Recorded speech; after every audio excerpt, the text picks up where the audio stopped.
Bueno, buenas tardes. Mi nombre es Abdón y vamos a hablar hoy un poco sobre Polymer y sobre Web Components y las cosas que, sobre todo, he cambiado un poquito el tema de la charla respecto a lo que inicialmente era para comentar un poco también las novedades que se han presentado en el Google I.O. hace un par de semanas y poder estar un poco más al día de cómo están estas cosas.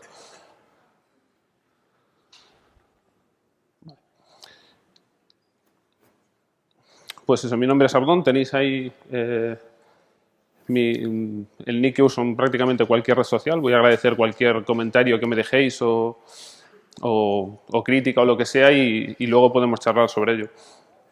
También comentar que no sé si sabíais, pero tengo la suerte de pertenecer a las dos mejores comunidades del mundo, que una es Galicia, soy gallego, de la Comunidad de Galicia, y la otra los GDGs, los Google Developer Groups, que dentro de ellos organizamos cosas tan chulas como este evento, y me gustaría que le dieseis un aplauso a toda la organización del X-Fest, juntando a Borja, Óscar y toda esta gente que ha organizado esto, y muchas gracias por estar aquí.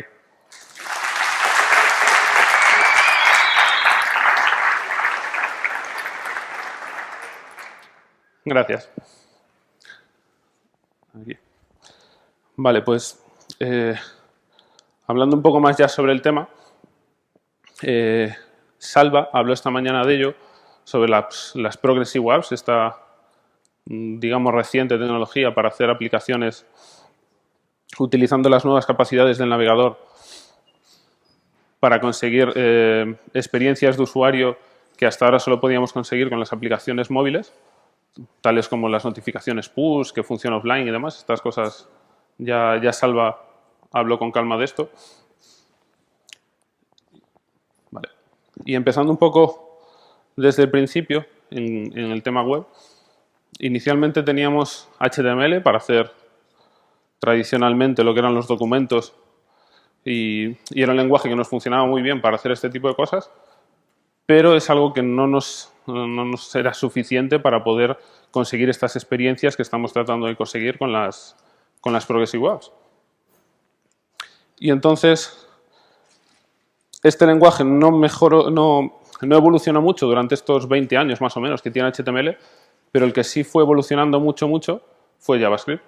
Y entonces, para hacer estas experiencias, en vez de utilizar la propia plataforma que ya tenemos para hacer web, fuimos construyendo diferentes frameworks, es decir, el típico tópico de que cada semana sale un nuevo framework en JavaScript, pues ahí lo tenemos.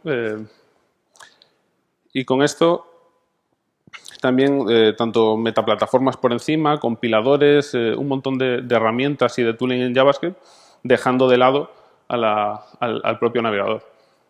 Y esto está muy bien cuando tenemos hardware como este, es decir, portátiles con buen rendimiento, con buenas características, pero deja de estarlo con la web móvil, que es esta nueva parte web que es una web que se toca, que podemos llevar a cualquier lado y que podemos tenerla pues en la calle o en cualquier sitio. Y esto implica que vamos a dejar de tener ese hardware tan potente que tenemos en los ordenadores, y también con ello las conexiones ya no van... dejar las conexiones que tenemos con cable y demás, a empezar a tener un montón de conexiones que van y vienen y que podemos ir dentro del metro y no tener conexión, por ejemplo. O también teniendo en cuenta los próximos miles de millones de usuarios que vengan a Internet, que vienen de países donde tampoco ni el hardware ni las conexiones son las más adecuadas para poder estar corriendo cosas tanto del lado del cliente.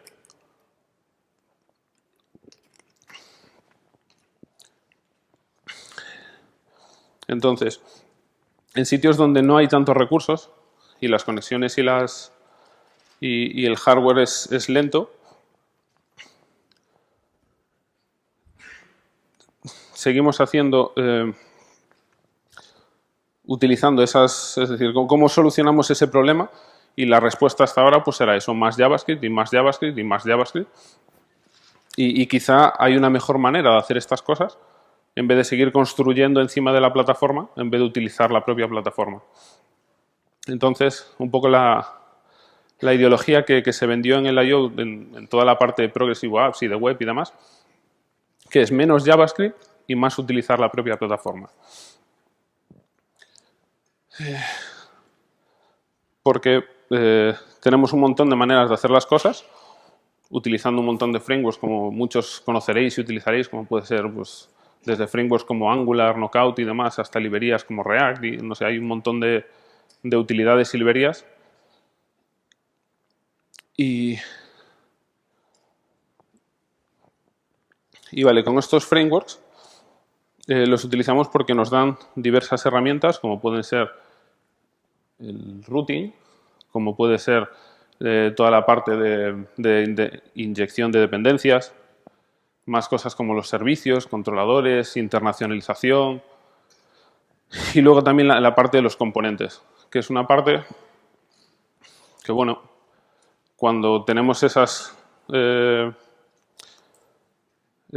hardware lento y esas conexiones lentas, si nos tenemos que descargar todo ese framework, toda esa nueva plataforma que ponemos sobre encima de la que ya tenemos en este tipo de conexiones, pues inicialmente pues tenemos que tardar todavía más porque además de lo que ya tenemos nos traemos más cosas. Y luego en la parte más concretamente de los componentes, tenemos el problema de que tú puedes hacer lo que hasta ahora eran directivas en Angular o componentes en React o los correspondientes componentes en Knockout, en Ember, en el framework que sea. Y tenemos el problema de que no son interoperables, es decir, tú haces algo en esa plataforma que estás utilizando y no la puedes reutilizar en ningún sitio más. Y eso a día de hoy, pues, no sé a vosotros, pero a mí me parece un dolor de ahí abajo, vamos. Porque a día de hoy deberíamos de poder dejar de reinventar la rueda con cada proyecto y empezar a hacer cosas reutilizables, sobre todo en la parte web donde tenemos tantos problemas. Y a raíz de ahí han salido los Web Components, que es un estándar del W3C. ¿Quién conoce los Web Components? ¿Quién sabe qué son? ¿En qué consisten? Vale, un 30% debe ser, tampoco es mucha gente. Ok, entonces, pues por lo menos me quedaré contento de que aprenderéis cosas nuevas. Y como decía, es un nuevo, lleva desde el 2012, si no recuerdo mal, un estándar de la W3C que lo que quiere hacer y lo que hace es construir etiquetas HTML como pueden ser un H1, un P, todo este tipo de etiquetas que tenemos en web. Y el problema que teníamos hasta ahora es que como esas etiquetas las creaba solamente el navegador, el problema era que tenían que consensuarse de cómo era la etiqueta y luego implementarla en cada uno de los navegadores con todo el tiempo que lleva de lentitud y demás. Entonces, con este nuevo estándar cambia bastante las cosas porque dejamos de depender de los navegadores, en cierto modo, porque ahora vamos a poder nosotros empezar a crear nuestras propias etiquetas, que de ahí eso, pues los Web Components, esa primitiva de bajo nivel para poder crear nuestros componentes encapsulados y que funcionan como cualquier otro elemento del navegador. Ya sea un P, un H1, lo que sea, funcionan de la misma manera por utilizar esas primitivas. Está basado, pues, por comentarlo de manera rápida, y sobre todo para la gente que no lo conocíais, en cuatro especificaciones. La primera son las templates, que es para poder hacer, pues eso, templating, tener plantillas del lado del cliente, es decir, que sea el navegador quien tenga este sistema. El Shadow DOM, que es la especificación que nos deja encapsular y componer de manera cerrada dentro de un scope, tanto la parte lógica de JavaScript como la parte visual, estilística que nos da CSS. Entonces, todos estos problemas que podemos tener cuando juntamos diferentes librerías, que se hacía antes bastante, juntar diferentes librerías CSS o plugins o lo que fuera y unas cosas te pisaban las otras y era un desastre. Utilizando cosas como el Shadow DOM, todo queda encapsulado y lo que pase ahí dentro no afecta nada de lo que ocurre alrededor. Los custom elements, que es la especificación concreta que permite registrar esas nuevas etiquetas en el navegador para que el navegador las entienda y se comporte como cualquier otra y se puedan entender entre sí.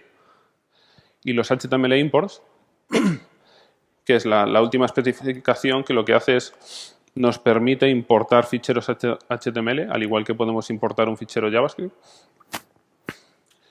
Porque cuando creamos un componente, al final lo que tenemos es un fichero HTML y con esta importación nos lo podemos traer, eso, en pequeños, por ejemplo, haces un botón, te importas ese botón con esta especificación y lo utilizas en el navegador como el botón que tenemos ahora mismo. Por poneros un ejemplo y que entendáis el contexto de esto, si quisiéramos, por ejemplo, poner un mapa de Google Maps, posiblemente os iríais a la documentación, cogeríais ese trozo grande sobre todo de JavaScript, HTML, algo de CSS y tal. Con los Web Components lo que se busca es tener algo así. Y esto es algo que a día de hoy funciona y que podéis utilizar. Una pequeña etiqueta, en el que, pues en este caso Google Maps, le pasas dos atributos, que es como la API que expone ese propio componente, latitud y longitud. Y con eso tenemos el resultado que está de fondo, es decir, un mapa con la latitud y longitud en donde nos interesa mostrarlo. Y esto facilita muchísimo la vida y la experiencia del desarrollador a la hora de hacer desarrollo web. Y aquí es donde entra Polymer. Es decir, o antes de esto. Entiendo que como erais poquitos los que conocíais que eran los Web Components, ¿quién conoce qué es Polymer? Vaya, conoce más gente que es Polymer que la gente que conoce los Web Components.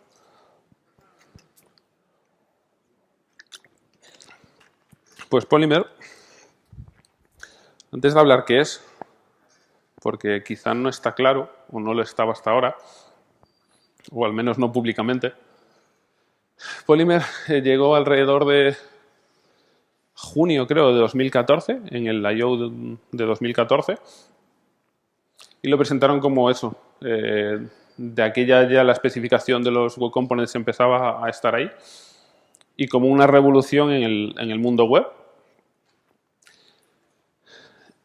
Y en su momento, bueno, voy a volver antes aquí, en su momento estaba definido como una librería exclusiva, vamos, una librería que exclusivamente lo que hacía era tanto ayudar a crear componentes, de los Web Components de los que he hablado ahora, como utilizarlos y conectarlos entre ellos. Pero era únicamente eso, una librería para hacer y utilizar componentes de manera sencilla, en vez de tener que hacerlo todo a pelo, por decirlo de alguna manera. Y es una librería bastante sencilla y cómoda de usar que te facilita un montón de cosas, pues como, no sé, la manera de registrar los elementos, de utilizar el Shadow DOM y todas estas cosas.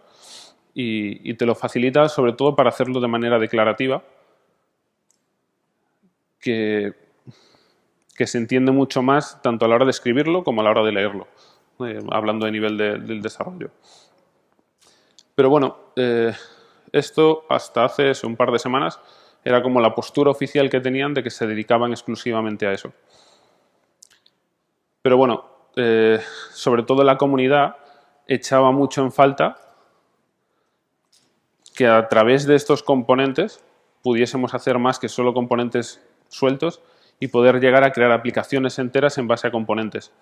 Y poco a poco empezaron a sacar no solo componentes visuales y demás, sino a componentes que se fueron echando, que se echaban en falta y que fueron proporcionando poco a poco, como pueden ser cosas hasta de routing y demás, que pueden suplir las funcionalidades que te ofrece un framework más complejo.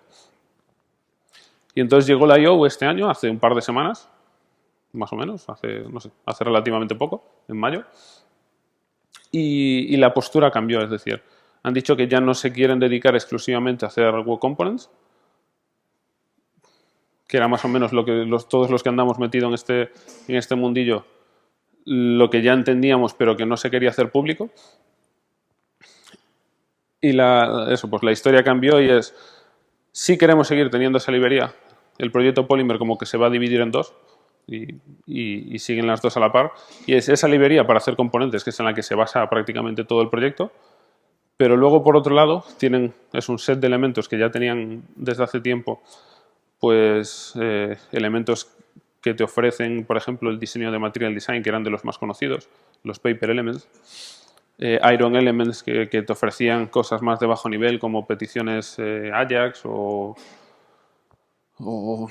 temas de accesibilidad, de atajos de teclado, cosas de estas. Cosas también como los Neon Elements para hacer animaciones, los Platinum Elements para trabajar con los Service Worker de los que hablaba Salva esta mañana. Y con este cambio de postura han sacado otro nuevo set de elementos que le llaman App Elements, que la idea es que tanto este set de elementos como una cosa que le llaman Polymer App Toolbox, que lo miraremos ahora en un ratito, que nos empiezan a ofrecer pues todas las necesidades que nos cubre un framework, desde layouting, routing, internacionalización, storage para poder guardar las cosas, manejar los service workers de manera cómoda y demás. Y bueno, el cambio queda reflejado también en la home nueva que han rediseñado y presentado en el I.O. Entonces tienen eso, la parte de librería y la parte de App Toolbox. Y recalcan mucho, imagino que es por la competencia interna que deben de tener, tanto con Angular como luego externa con otros frameworks, recalcan mucho el utilizar la plataforma y dejar de reinventar la rueda por encima de ella y utilizar estas nuevas capacidades que te ofrece el navegador. Y entonces una de las cosas, pues eso, el Polymer App Toolbox, que por ahora principalmente se compone de esto. La primera sería la parte del routing, que es un routing que se hace de manera declarativa. La parte del layouting, que también son componentes que se hacen de manera declarativa para especificar pues, tanto posiciones de los elementos que quieres poner, localización, utilizando ¿cómo se llama? La nueva API, la nueva API que te ofrece el navegador para hacer tanto localización como internacionalización de texto. Storage, para poder guardar tanto en bases de datos como puede ser IndexedDB o Local Storage, o incluso nuevas bases de datos como pueden ser Firebase, de la que también se habla muchísimo, o cosas como CouchDB, que también son proyectos open source de otro tipo de base de datos a nivel de cliente, para poder guardar toda esa información de la que hablaba Salva esta mañana. Y luego, por último, también una command line, que con esta command line lo que se va a tratar de hacer es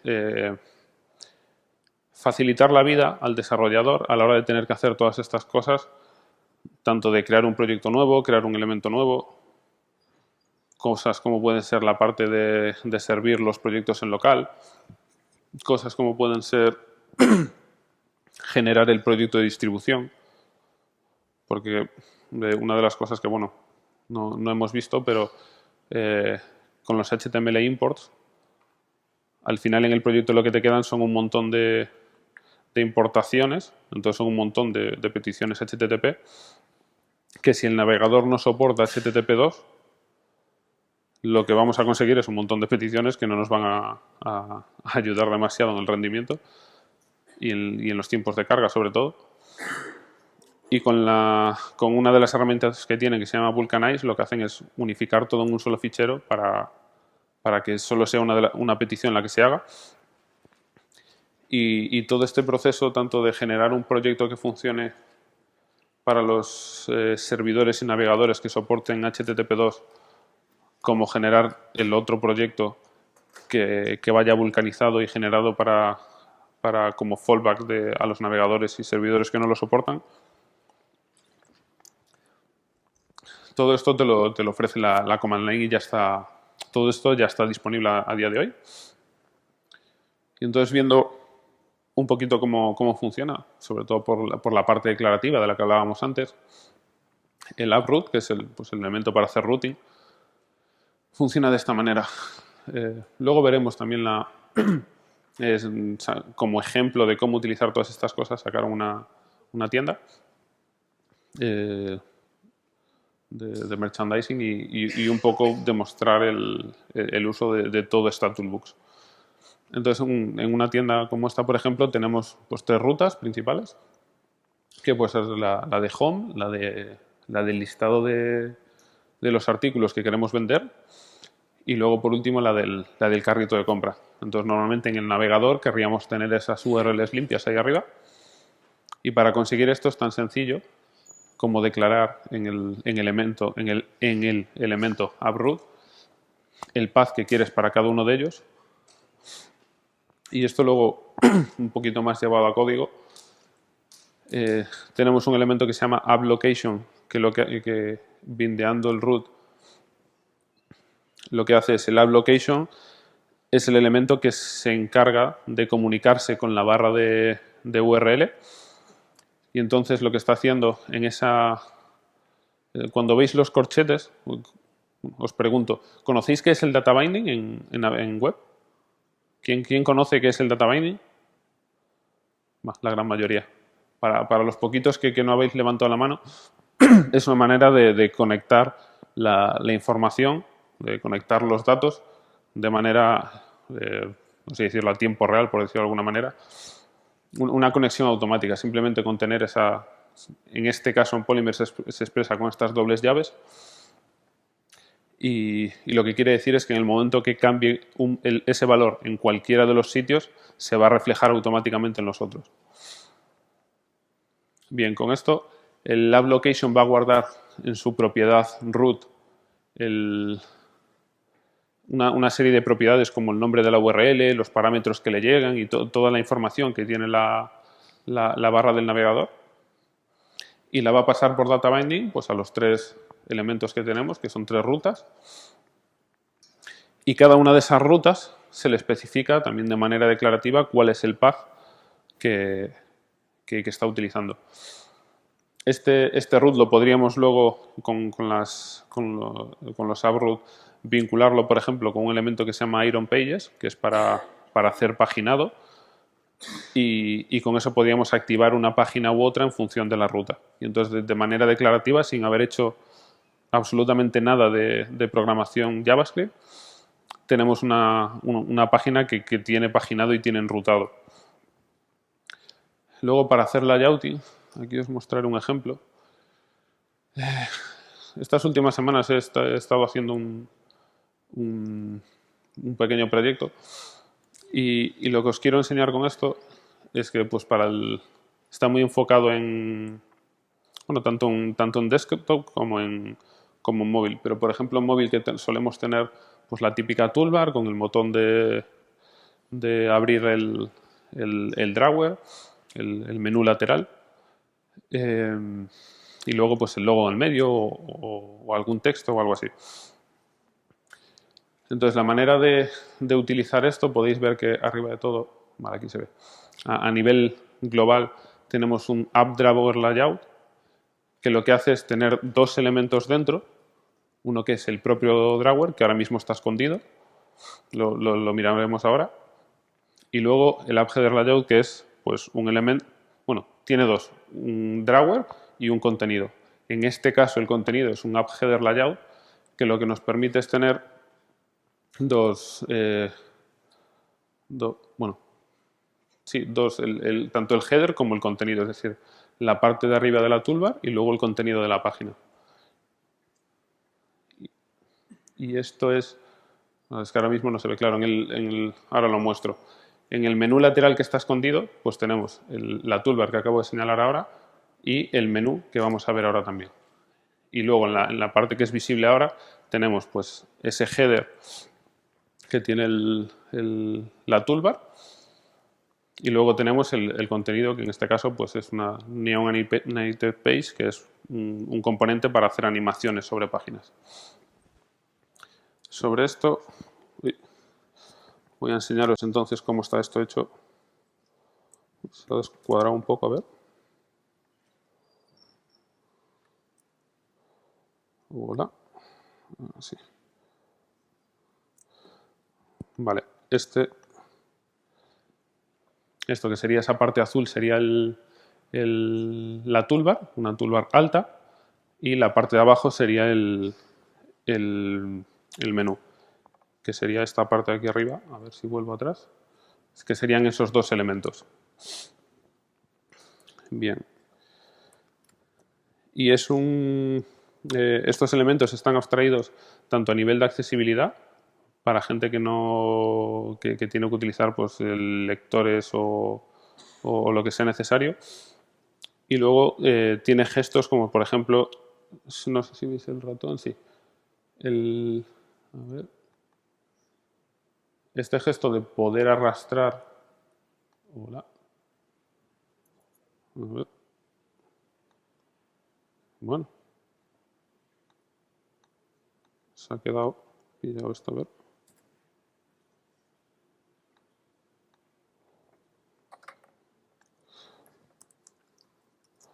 Una pestaña nueva. Aquí está. Este gesto de poder arrastrar desde cualquier lado, todo esto está abstraído.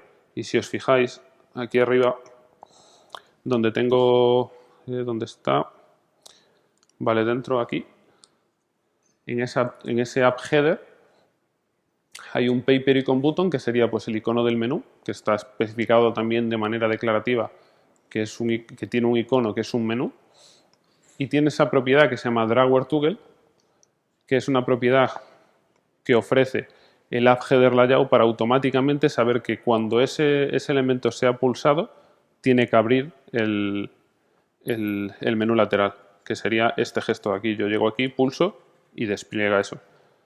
Y como podéis ver, otra vez no he escrito absolutamente nada de JavaScript, no he programado nada, y lo tengo todo funcionando a 60 FPS y todas estas cosas de performance que hay que tener en cuenta.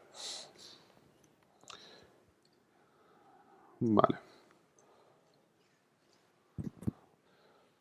Por esta parte. Y bueno, voy a enseñar la que me quedaba del esto de aquí. Vale, aquí si os fijáis, cambio por ejemplo de página, también está utilizando el elemento de routing. En el momento que hago scroll se ha escondido la toolbar. Esto se ha hecho así por esta propiedad que tengo aquí, condensed. Entonces lo que hace es que también de manera declarativa la barra se va a esconder.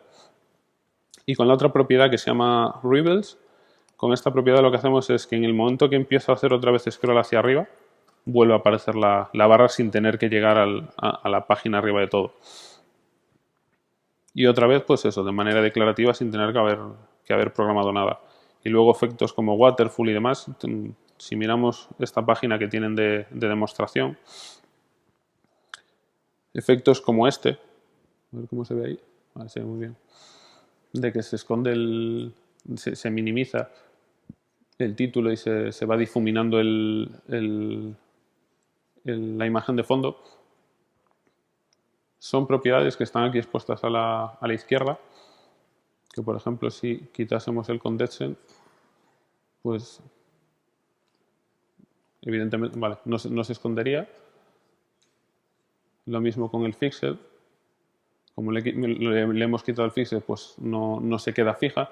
Y tenemos pues diferentes propiedades aquí para poder jugar y animaciones y demás, que es todo lo que se utiliza de manera declarativa. Vamos a ver. Luego esta sería la tienda, también creado con este tipo de elementos, que es pues más o menos lo mismo el ejemplo que os estoy enseñando ahora, que está pues montada como Progressive Web.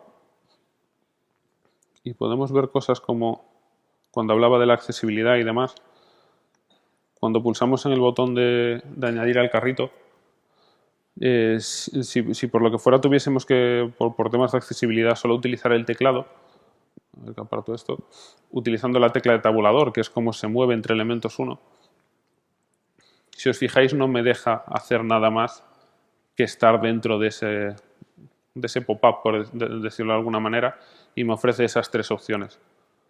No como en otros muchos sistemas que a lo mejor me iría a seleccionar las cosas que están fuera de esto. Que son cosas que pueden parecer triviales, pero que a temas de accesibilidad son muy importantes. Retomando la presentación, el App Localize Behavior, que es pues el elemento que tienen para hacer internacionalización y traducción, que también esto ya se utiliza de manera programática y podemos ver también que es bastante sencillo. Tenemos, para los que todavía no habéis hecho nada con Polymer, esto es la manera, antes de entrar en detalle, esta es la manera de hacer un componente. Tenemos una etiqueta DOM module a la que le especificamos el nombre que va a tener la etiqueta. ¿Vale? Y dentro de ese DOM module tenemos la etiqueta template, que va a ser pues, la template que tengamos, la parte visual, y la parte de script para hacer la parte programática, donde dentro de esa parte programática tenemos el objeto Polymer con la propiedad is, esta propiedad es obligatoria, que tiene que tener el mismo nombre que el identificador que tiene el DOM module. Que esta es la manera que Polymer hace para entender cuál es la template y cuál es la parte lógica. Pues dentro de la template tenemos acceso al data binding del que hablaba antes, y lo que está haciendo ahí es ejecutar la función localize con esos dos parámetros, hello y upDOM. Y si os fijáis no sale esta función localize en ningún momento, y eso es porque está importando un behavior, que es la manera que tiene Polymer de abstraer lógica, y está importando el behavior que se llama Polymer App Localizer Behavior, que es este comportamiento de traducción y de internacionalización, al que le pasa dos propiedades, el language y resource. Cuando pone el language value igual a n, lo que está haciendo es darle ese valor por defecto, es decir, el lenguaje por defecto va a estar en inglés, y luego en resource lo que se le especifica en el valor es las traducciones que va a tener en ese objeto que veis ahí, de un objeto, la clave que se va a traducir y el valor que va a tener. Esto está así especificado, pero bueno, podrías, en vez de declararlo, que quizá tenga más sentido, en vez de declararlo ahí directamente, pues lo importas de un fichero JSON o de donde lo tengas. App Storage. En Polymer, la manera de generalmente hacer llamadas HTTP es utilizando el Iron Ajax, que es otro de los componentes que tiene hechos por el equipo de Polymer, en el que se le especifica la URL a la que quieres hacer la petición, se le especifica cómo vas a manejar esa respuesta, en este caso JSON, y con el LastResponse lo que haces es, en el momento que termine la petición, es decir, te vengan de vuelta los datos que estés haciendo, que quieras recibir, vamos, lo guarda otra vez en esa variable events que pasa por data binding a un template que extiende, a un don't-repeat que extiende de template, que lo que hace es pues, simplemente un iterador de va a iterar los eventos y va a escribir el nombre del evento. No tiene mucha lógica, mucha complejidad, vamos. Y entonces la manera de persistir estos datos en el navegador, también de manera declarativa, metemos ese elemento ahí en el medio, en este caso para guardar en IndexDB, pero tiene elementos para Firebase, para CouchDB y para alguna cosa más. En este caso, AppIndexDB Mirror, que se le especifica la clave donde se van a guardar los datos en IndexDB.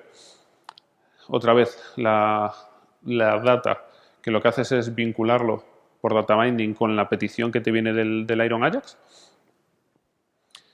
Y luego tienes ese persisted data, que lo que haces es bindear la información que estás persistiendo en el dispositivo. Y esa es realmente la que le pasas luego al iterador, de manera que la información que estás mostrando es la que ya tienes guardada en local. Y luego con los service worker y demás podrías estar mostrando esta información que tienes guardada en el dispositivo antes de hacer la petición Ajax o como lo quieras organizar. Y luego, por último, la command line, que es pues esta command line de la que hablaba antes. Hola, ¿por qué se pone? No veis la pantalla, ¿no? No hay mucha luz ahora. ¿Veis la pantalla?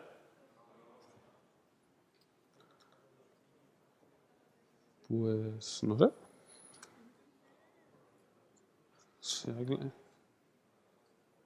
Debe tener algo ahí automático para cambiar el color de... Vale, pues se vuelve a esclarecer. Bueno, no pasa nada. Si nos vamos por aquí, que quería hacer la demostración rápida, estoy dentro de una carpeta que está vacía. Entonces si ponemos... ¿Se ve bien el tamaño de la letra desde ahí? Los que estáis atrás, sobre todo, ¿se entiende bien? Vale. Entonces escribimos Polymer, nos va a devolver pues eso que estaba mostrando ahí, las funcionalidades que tiene, que es desde build hasta inicializar cosas con templates que nos ofrece el propio equipo de Polímero que puede hacer la comunidad, hacer linting del proyecto para descubrir errores de sintaxis, servir para servir el proyecto y test para correr los tests que tenga el proyecto. Entonces, si hacemos Polymer init, nos va a preguntar qué es lo que queremos hacer. Si queremos crear pues, un elemento suelto, queremos crear una aplicación entera con una base muy pequeñita.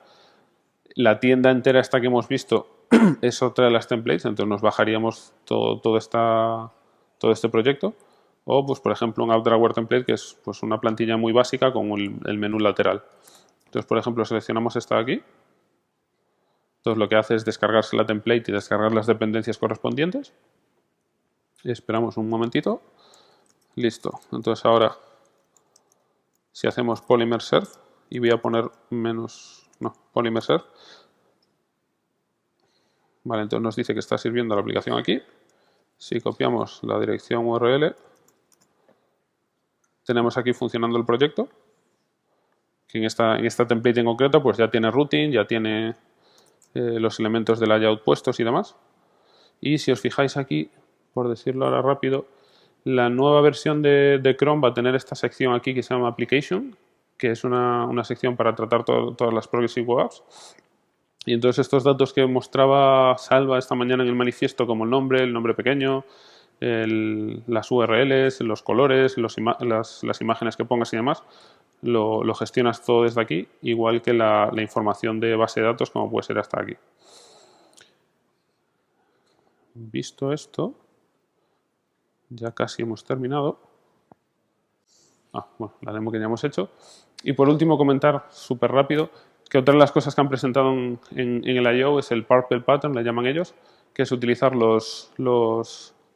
estas nuevas capacidades, tanto en los Web Components como los Service Worker, como HTTP2 y alguna cosa más, para hacer aplicaciones que respondan súper rápido, como podemos ver, si lo puedo poner rápido antes de cerrar. Esto de aquí. Vale, si vamos aquí a Clear, esta es la aplicación que hemos visto, que es la que presentaban ellos. Voy a utilizar esta función de cron que se llama Clear Selected, que va a borrar absolutamente todo lo que tenga Service Worker, Storage, es decir, va a dejar como si nunca hubiese visitado esta página web. Lo que quiero mostrar con esto es que entro por primera vez en esta página, le voy a dar a Enter, y habéis visto que el tiempo de carga de la página ha sido súper rápido. Y en navegación de páginas que todavía no he entrado, pues también carga todo súper rápido. Y es la primera vez que he entrado, todavía no ha cachado nada. Ahora cuando entre una segunda vez, pues irá todavía más rápido por los service workers de los que hablaba Salva. Me ha venido muy bien la charla de Salva esta mañana para que tengáis un poco el contexto de esto. Y me queda... Vale, esto. Por último, antes de nada, no tengo muchas, pero tengo algunas pegatinas, tanto de Web Components como de Polymer. Luego me buscáis por ahí y si queréis charlar de esto que he estado hablando ahora, pues tengo algunas para poder ofreceros. Y esto es todo. Muchas gracias.